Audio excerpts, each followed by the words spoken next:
Alors, bonjour, je vous invite à vous asseoir pour les personnes qui n'ont pas encore trouvé place. Il reste de magnifiques places à l'avant de la scène ou de la salle. Alors, vous êtes les bienvenus.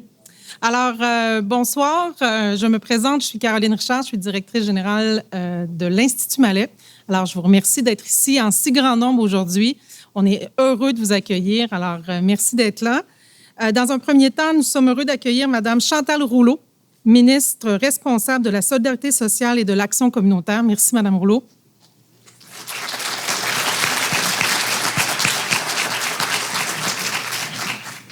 Je souligne la présence de notre président de notre conseil d'administration, M. Jean M. Gagné, qui est parmi nous aujourd'hui. Merci, M. Gagné.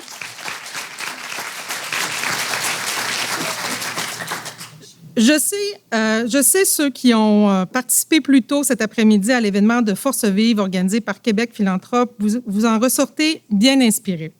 Soulignons que par l'organisation de ces deux événements aujourd'hui, nous avons souhaité passer de la parole aux actes en concertant notre action et en travaillant ensemble pour souligner la Journée nationale de la philanthropie. Je tiens à remercier l'équipe de Québec Philanthrope pour cette belle collaboration qui est, sans aucun doute, très porteuse. Merci aux gens de Québec Philanthrope. Je sais qu'eux terminent l'organisation de leur événement, mais merci beaucoup d'être là aujourd'hui.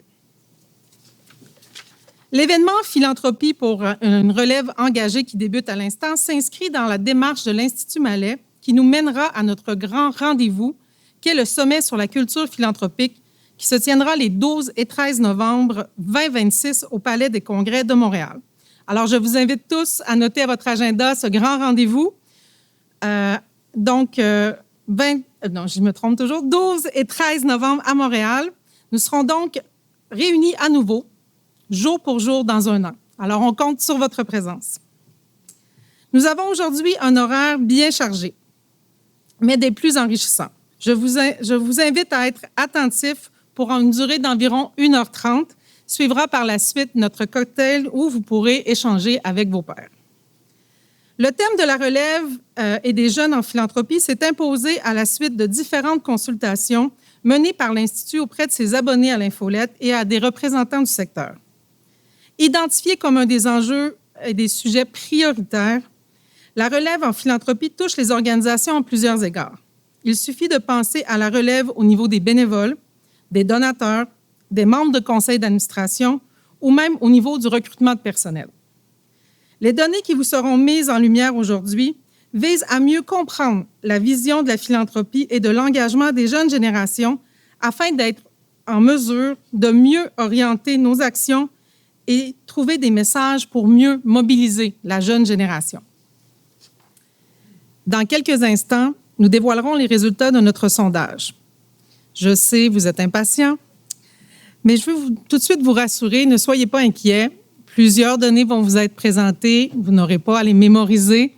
Vous pourrez récupérer à la fin de l'événement un dépliant où vous retrouverez l'ensemble des faits saillants et des données qui pourront vous guider. De plus, l'ensemble de toutes les données récoltées lors de ce sondage-là seront disponibles sur le site Internet de l'Institut Mallet. Alors, maintenant, sans plus tarder, j'invite Cynthia Daris, vice-présidente chez Léger, à nous dévoiler les résultats de cette importante enquête.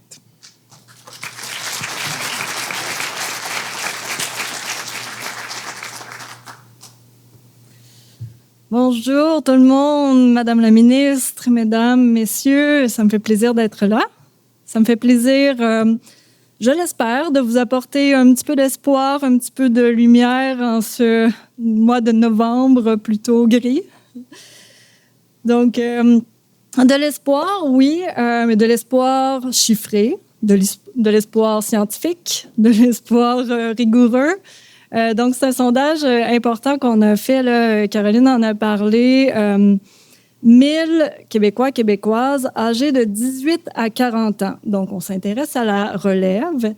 Et pour les besoins de cet exercice-là, on a défini la relève, la jeunesse, âgée de 18 à 40 ans. Et je ne sais pas trop quoi faire de cette information-là parce que mon anniversaire est dans 2 jours et j'aurai 41. j'ai pas été consultée sur cette définition-là, mais bon, c'est 1000 jeunes Québécois, Québécoises de 18 à 40 ans. Et pour ceux et celles qui s'intéressent aux statistiques, sachez que rejoindre les jeunes, c'est un défi en en sondage, là, particulièrement. Donc, d'être capable d'aller en chercher 1000. Et pour ceux que ça intéresse, encore une fois, là, vous irez voir dans le rapport complet, l'échantillon et les solides.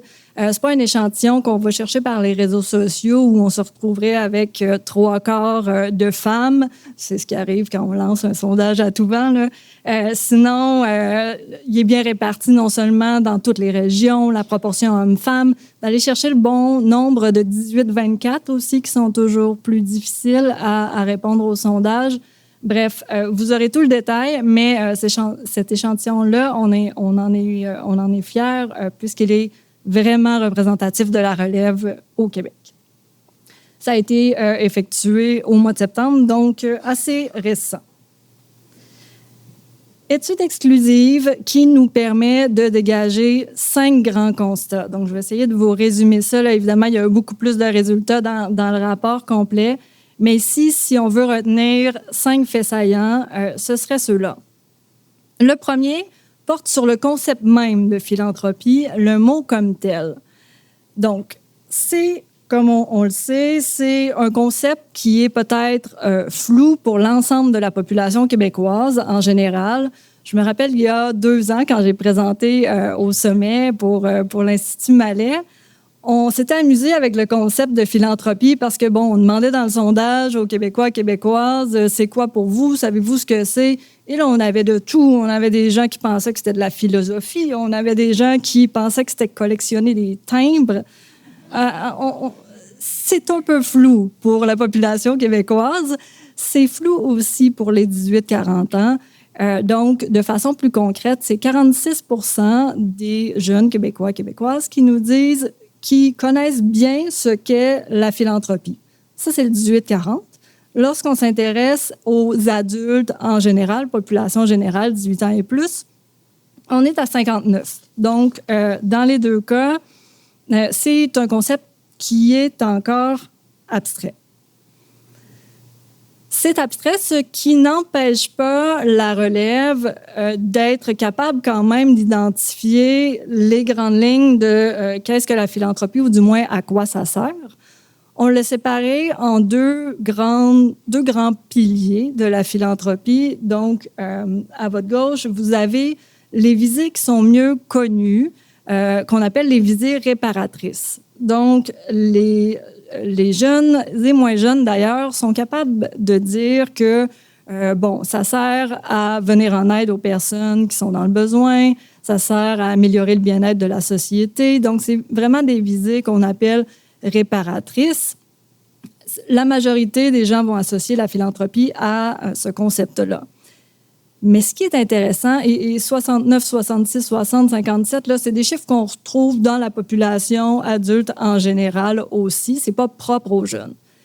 Là où ça devient intéressant, c'est dans l'autre graphique, celui sur les reconnaissances des visées transformatrices. Les jeunes, les 18-40 ans, majoritairement, identifient le concept de philanthropie au fait de sensibiliser à des enjeux de société, au fait de donner une voix à des personnes et à des causes, donc à des visées qui sont davantage, si on veut, dans le long terme, dans le levier de changement.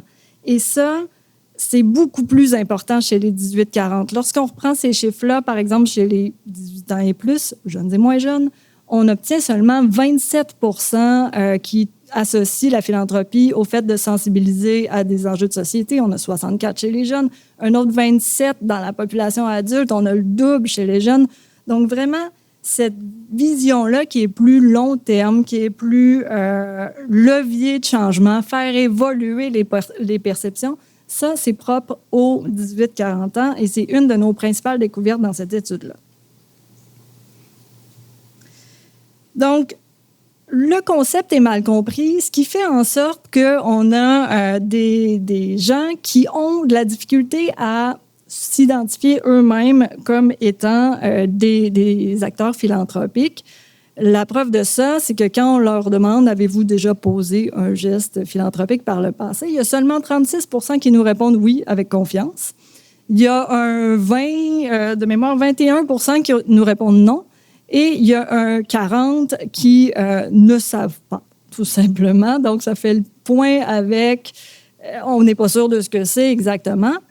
Par contre, quand on pose la question plus précise, avez-vous déjà donné des objets? Avez-vous déjà donné des denrées alimentaires? Avez-vous déjà participé à des événements? Là, les proportions sont beaucoup plus élevées. Donc, ça montre encore ici là, la difficulté de saisir ce que c'est, de mettre des mots et de se reconnaître soi-même comme étant un acteur du changement. Deuxième constat, ça fait le pont, en fait, avec la diapo qu'on vient de voir. Les jeunes sous-estiment leur propre engagement, qui est pourtant très présent. Contrairement à ce que certains d'entre vous pourraient croire, on a parlé tout à l'heure avec des gens qui sont un peu plus cyniques que d'autres, là, je nommerai personne, mais dans l'ensemble, et ça c'est une des belles nouvelles, 87 % des 18-40 ans au Québec ont fait un ou plusieurs dons à des causes dans les 12 derniers mois, donc seulement dans la dernière année. Maintenant, quelle forme prennent ces dons-là? Eh bien, ils sont surtout, comme on le voit ici, en biens matériels, à 71 %, en argent à 55 %, denrées alimentaires et de façon moindre, pour le tiers des répondants, en temps. C'est logique, quand on y pense, les 18-40 ans, dans la phase de leur vie où ils sont, on parle de carrière, on parle peut-être de famille, on parle d'un moment où le temps est une denrée plutôt précieuse. Donc, c'est pas qu'il n'y a pas nécessairement de dons ou d'implications, c'est juste qu'ils utilisent la ressource qui est disponible dans cette étape de leur vie. Et de façon beaucoup plus concrète, on veut des chiffres précis. En moyenne, au cours des 12 derniers mois, parmi ceux qui ont donné, nuance importante, il faut exclure ceux qui ne donnent pas du tout, mais parmi ceux qui ont fait au moins un don, on parle de 296 $, près de 300 $ au cours des 12 derniers mois. Donc, c'est pas rien. Et la valeur en temps, elle est de 40 heures en moyenne, toujours dans la dernière année. Ça, c'est 18-40. Vous voulez le comparable, 18 ans et plus. Super intéressant de constater que 18 ans et plus, donc adultes de tous âges, on donne un peu moins en argent. Donc, la moyenne est de 249 $, mais beaucoup plus en temps. On est à 111 heures de moyenne, donc presque le triple en implication en temps chez les personnes un peu plus âgées. Pas dire vieilles, âgées. Le troisième constat, donc au-delà de qu'est-ce qu'on donne, on a un peu plus d'argent, on a moins de temps. Qu'est-ce qui les mobilise? Donc, quand on le sait, quand on veut parler à la relève, il faut leur parler avec leurs mots, il faut leur parler avec leurs valeurs. Eh bien, c'est la même chose en philanthropie. Donc, on s'est intéressé à quelles étaient leurs valeurs, justement, quelles étaient leurs causes qui leur tenaient à cœur.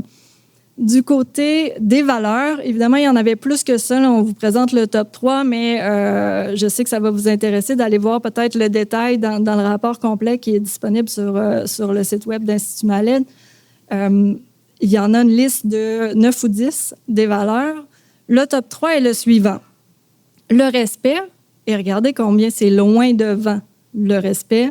La justice, l'humanité en troisième. Le respect, c'est une valeur qui est fondamentalement relationnelle. C'est important, c'est le fondement du vivre ensemble. Donc, le fait que ça arrive loin devant, c'est quand même porteur d'espoir pour toutes vos causes et pour toute la philanthropie en général. Et pour ce qui est des causes, là aussi, on a un trait distinctif qui est propre à la relève, qui est propre aux 18-40 ans, notamment le fait que les enfants arrivent en tout premier lieu, suivi de la santé mentale. Santé mentale est à 34 % parmi les 18-40 ans, Mais si on isolait seulement les 18-24, donc nos plus jeunes, cette cause-là deviendrait au numéro 1. C'est leur top. Les 18-24, la santé mentale, c'est présent dans leur quotidien, c'est plus tabou, c'est quelque chose qu'ils trouvent majeur. Et ça, comme je vous le disais, lorsqu'on posait la question aux 18 ans et plus, Québécois, Québécoises, échantillon représentatif, on avait complètement autre chose dans le top 3. Donc, on avait le premier, les causes les plus importantes, on avait l'aide aux personnes démunies, la recherche médicale au numéro 2 et les personnes âgées au numéro 3. Donc, c'est vraiment, ça reflète vraiment leur réalité, ce qu'ils vivent. Les enfants, évidemment, quand on a 18-40 ans, il se peut qu'on ait des jeunes enfants à la maison. La santé mentale, on en parle, c'est générationnel, je le disais tout à l'heure. Donc, quand on parle de y aller avec leurs mots, y aller avec leur réalité, c'est de la donnée hyper pertinente pour vous, particulièrement les gens au com. Je regarde mes amis de chez Centraide. Je sais que c'est des réalités que vous connaissez, mais voilà. 4e constat, l'école. L'école est un lieu stratégique d'appropriation de la philanthropie. Pour vous, ça tombe sous le sens que je viens de dire. Pour les jeunes aussi. Et en très, très, très grande majorité. On l'a sondé sur le principe large, en leur demandant tout simplement, êtes-vous en faveur à ce que la philanthropie soit intégrée dès le primaire ou le secondaire à l'école?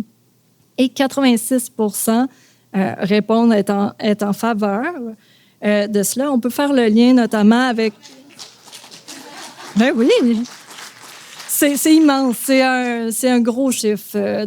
Surtout qu'en statistique, souvent, on a un pourcentage de ne sait pas. Habituellement, au Québec, typiquement, on a 20% qui ne le savent pas, qui se réfugient dans le ne sait pas, ce qui fait que c'est rare qu'on a des résultats à plus de 80%, mais 86% comme accord de principe, c'est immense.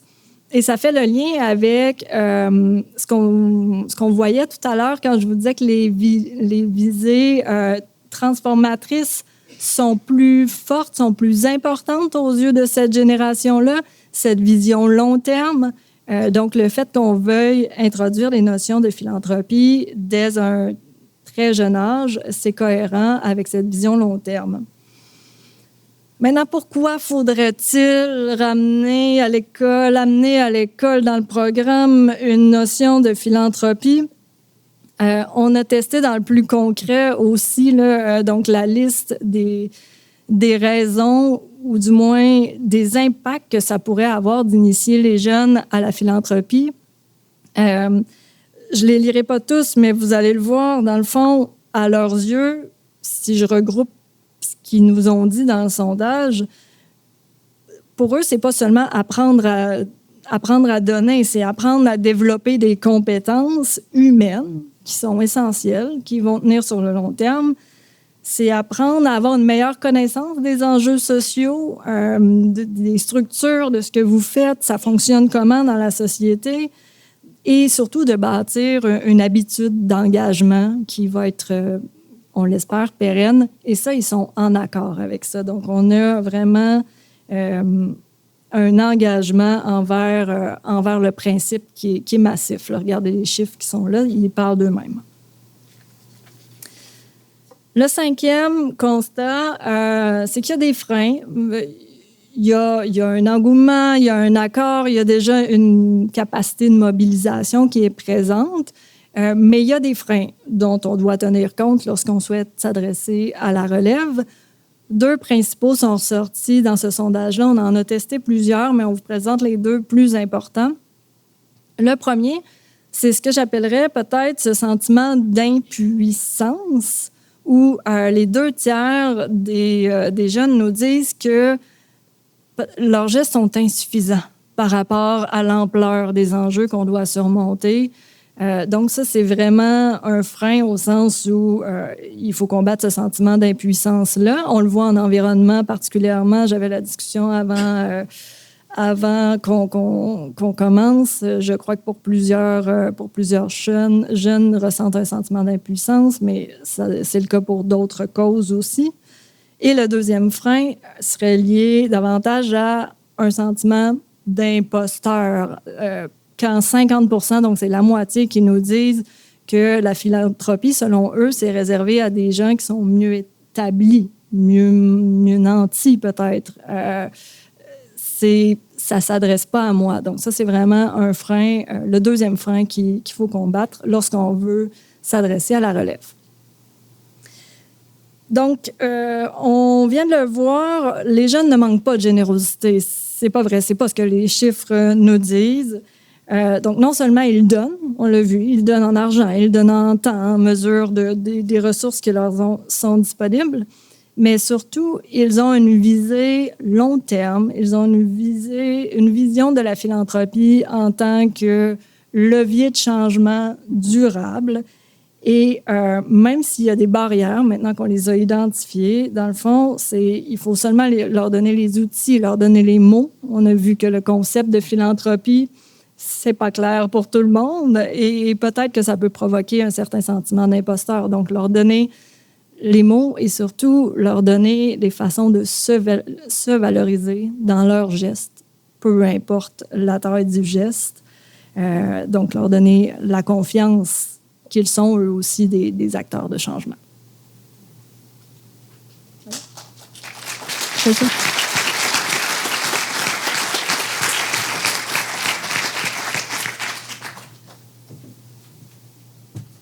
Alors, plein de données très intéressantes. Merci, Madame Daris.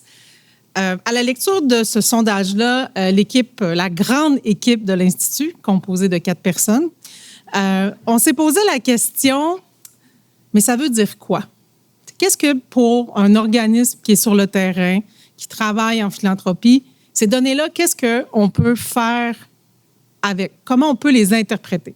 Alors, on a, avec les 5 faits saillants, fait de notre côté 5 constats qui se veulent un peu des pistes d'action, des pistes d'action au quotidien.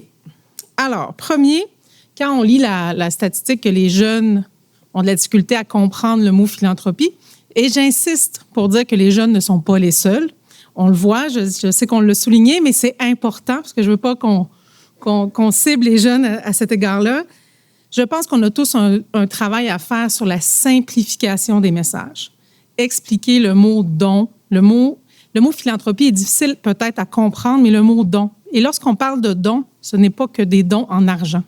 Ça, c'est énormément important pour les jeunes si on veut les sentir investis. Entre 18 et 24 ans, vous êtes à l'université, vous voyez les statistiques comme moi, ça se peut que les moyens financiers ne soient pas là. Mais ça se peut que soit que j'ai du temps, soit que j'ai des choses que j'utilise plus, que je peux donner au suivant. C'est le réflexe du don qu'on veut créer. C'est le réflexe du don. Alors, utilisons des termes. Rappelons que la philanthropie, c'est le don de temps, d'expertise, de biens et d'argent. Donc, ça, c'est dans notre langage, c'est hyper important. Il y a à nous aussi de changer un peu la perception de la philanthropie. Là. Lorsqu'on entend « c'est des biens nantis », plus on va parler des autres formes de dons, plus on va élargir à qui on parle. Donc ça, je pense qu'on a tous vraiment un travail à faire à ce niveau-là. Peut-être dans les mots à éviter, ce qu'on constatait aussi, don majeur, mécénat, grand donateur, ça peut faire peur. Ça peut faire peur à des jeunes. Fait que, insistons sur le mot « ensemble », sur la possibilité de changement, d'être un levier, d'être quelqu'un qui transforme. On l'a vu avec les statistiques, les jeunes veulent transformer la société. C'est un très beau message. Bien, utilisons-le, nous aussi, comme levier lorsqu'on parle de philanthropie. Donc, clarifier notre langage. Valoriser les gestes existants. Je pense que les jeunes ne savent pas que d'autres jeunes posent des gestes. Alors là-dessus, c'est à nous. C'est à nous, comme secteur, de parler d'exemples, de présenter des personnes qui sont des gens engagés auprès de votre organisation. Pas nécessairement, encore une fois, des jeunes qui donnent de l'argent, mais expliquer que c'est un jeune qui est venu faire mon site Internet. C'est un jeune qui fait mes médias sociaux. Valorisez-les. Puis démontrer que les jeunes sont... Tu sais, On ne peut pas arriver à 87% de jeunes qui ont posé des gestes et qu'ils ne soient pas plus visibles dans nos communications. Nous devons les rendre plus visibles. S'assurer aussi de faire une place aux jeunes. Puis faire une place aux jeunes, c'est faire leur place. C'est important. C'est pas juste de mettre les jeunes ensemble, c'est de leur faire une place au sein de nos organisations, au sein de nos conseils d'administration. Ça, je pense que les jeunes peuvent nous amener des fois des points de vue qui dérangent. Oui, il faut tout de suite mettre de côté la phrase « on a toujours fait ça comme ça, pourquoi on changerait ?» Je pense que ça, c'est une phrase à ne plus utiliser, mais faire une place aux jeunes au sein des conseils d'administration, dans nos instances, c'est une façon de les valoriser très, très important. Relier les valeurs et les causes prioritaires au récit. Les jeunes, lorsqu'ils entendent parler de philanthropie, on a tous cette habitude de parler de générosité, le geste de générosité, mais pensez-y. Si c'est le respect leur première priorité, il faut adapter notre langage. Dans le fond, lorsqu'on parle de philanthropie, c'est de permettre le respect des droits des gens, de permettre la dignité. Le mot dignité revient souvent. Donc, la justice aussi. Tu sais, lorsqu'ils ont leur deuxième priorité, c'est la justice, bien, c'est quoi le travail qu'on fait pour s'assurer qu'il y a une plus grande justice? Justice sociale, justice économique, justice en santé, en éducation. C'est peut-être une façon aussi de parler de la philanthropie en utilisant des mots qui sont les leurs.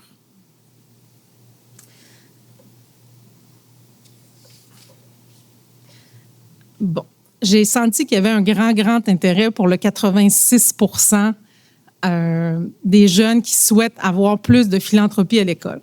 Bien, là aussi, on a un travail à faire. Il faut les investir, nos écoles. Il faut que nous aussi, on aille frapper aux portes des écoles. Il faut qu'on aille montrer c'est quoi le travail des organismes communautaires. Moi, ce que je trouve extraordinaire, quand j'entends que 85% des jeunes veulent savoir qu'est-ce que vous faites, wow! Allons leur dire. On a une superbe possibilité. J'entends des fois des témoignages d'organismes qui vont dans les écoles et réussissent à recueillir des bénévoles. Puis là, je pense à Sandra qui me disait, en plus, on recueille nos moniteurs pour le camp ou nos éducateurs pour les camps l'été, après avoir été présentés, qu'est-ce qu'on fait? C'est un super bel exemple. J'en donne un comme ça parce qu'on a eu l'occasion d'échanger là-dessus, mais allons, investissons les écoles. Permettons aux jeunes de venir faire du bénévolat. Disons-leur, « Hey, vous avez une place, puis on va vous en trouver une. » C'est peut-être un peu plus compliqué, ça demande un peu plus d'encadrement, mais il y a beaucoup d'écoles, vous le voyez, là, il y a beaucoup déjà d'écoles qui ont des programmes, qui font des... Mais facilitons leur la vie, puis ouvrons nos portes, pour laisser l'engagement des jeunes. Le milieu scolaire, il y aura aussi un travail. Il y aura aussi un travail à faire, nous, peut-être un travail de plaidoyer pour faire plus de place à l'école, à la philanthropie. Je pense que ça, on a collectivement une mission à faire là-dessus. Je vous garantis que l'Institut Mallet va assurément faire des travaux là, dans les prochains mois à cet égard-là. Et déconstruire les barrières. Avoir le sentiment que son geste ne fait pas la différence. Ça ne donne pas le goût de donner. Si on ne sent pas que notre geste fait une différence, ça ne donne pas le goût de donner ou de s'investir, de s'engager, de donner du temps. Bien, là aussi, on a un travail à faire au niveau de votre geste compte. Votre geste fait une différence. Vous aidez des gens qui sont près de vous. Vous pouvez utiliser aussi les causes qui les intéressent, qui sont souvent transversales, pour leur parler, mais l'importance de l'impact du don et l'importance aussi de jumeler tous les dons pour un plus grand impact. Tu sais, peut-être que chacun de notre côté, on peut douter de l'impact de notre don, mais si tous ensemble, on en fait un, puis si tous ensemble, on est engagés, ça, les jeunes ont besoin de l'entendre. Fait qu'hésitez pas à répéter l'impact des dons. Alors, c'est le regard qu'on a porté sur les données, puisqu'on voulait aller un peu plus loin. Donc, en résumé, clarifier nos messages, valoriser la présence des jeunes, relier notre discours avec les causes et aussi les valeurs qui les motivent, transmettre, là c'est là qu'on parle d'investir nos écoles, et déconstruire ce qui empêche les jeunes de donner on a un travail à faire pour leur donner le goût et pas juste le sentiment, mais qu'ils le sachent que ça fait une vraie différence, leur action.